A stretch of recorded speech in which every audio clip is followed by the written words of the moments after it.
My dear students, I am Professor Khizar Abbas, MA Urdu. Now I am teaching you mathematics.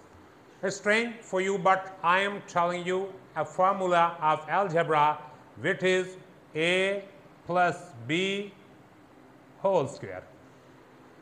How do we open it? We say a square plus b square plus 2ab. It can be proved in a geometrical shape. Suppose it's a and it's b.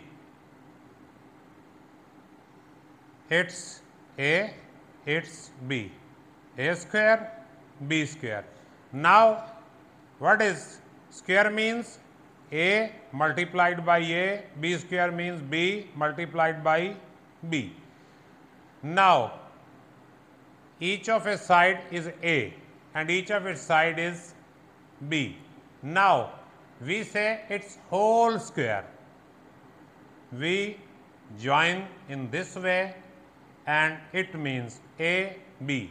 It means a, b.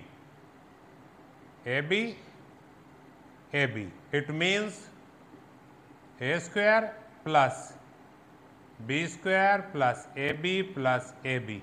Total it becomes a square plus b square plus 2ab. I hope nobody has understood this lecture. If anyone has understood, then tell me. I will try to make you not understand my lecture. Allah Hafiz.